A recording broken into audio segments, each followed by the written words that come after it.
Hi everybody and welcome to the video. Today we're going to be talking about the stamp duty holiday and why it could actually have cost us more than it saved.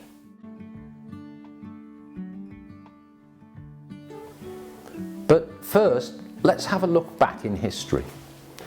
So ever since the 2009 crisis, we've had a fairly moribund property market with prices flat, demand low, difficulties for first-time buyers. And then, of course, in early 2020, the pandemic hit, and instantly we didn't have a property market. Nobody could go to estate agents, nobody could view. And so when the first lockdown was released, the Chancellor decided to kick-start the property market by offering the stamp duty holiday. Now you could have a nil rate band up to $500,000, which meant that not only starter homes but fairly modest second stage and third stage homes would pay no SDLT, and this inevitably led to a boom in demand. People felt that they were going to be saving up to £15,000 on buying a house.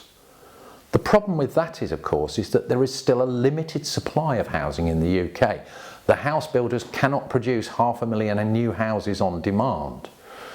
So we had a lot of buyers who suddenly felt they were £15,000 richer, often with accumulated savings from lockdown. Indeed, many of us reduced our discretionary spending, who suddenly found they could afford a fixed supply of properties. So naturally prices rose. As a result of which, it has been recently reported that the average mortgage deposit has gone up by over £11,500 during this period, meaning that nearly all of the cash saving of up to £15,000 on a property has been lost in increased mortgage deposit, and I suspect probably we've had to borrow a bit more because prices have gone up way over and above than the mere £15,000. Now, not all properties have suffered this same level of demand. We see continual reports in the press that rural properties, ex-urban properties as we call them, have been in high demand, and there is virtually no stock left of rural properties below £2 million, certainly nowhere in the Midlands. And indeed even the more expensive properties have been selling. Similarly, suburban or small town housing estates on the edge of countryside with garden, easy access to open country have also been in demand, so those prices have risen. We recently saw a small village in Nottinghamshire where house prices over the last 3 years, having been flat for the previous 7, have more than doubled in 3 years. Why? This particular small town is particularly close to Sherwood Forest, good leisure amenities, and people want to be out there where they can easily access space.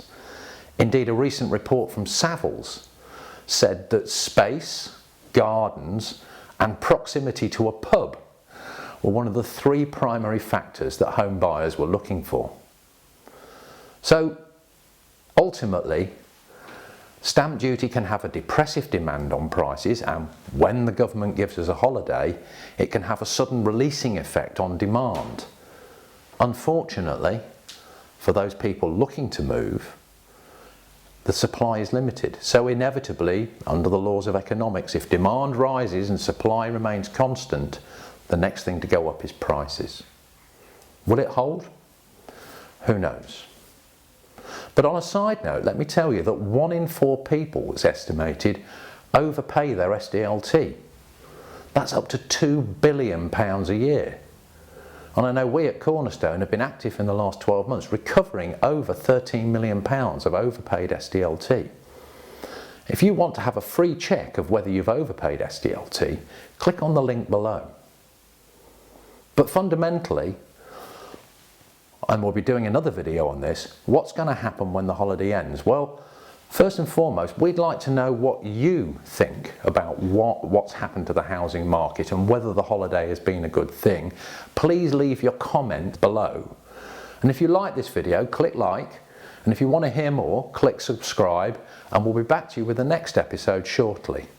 What's going to happen after the holiday ends? Thank you for listening.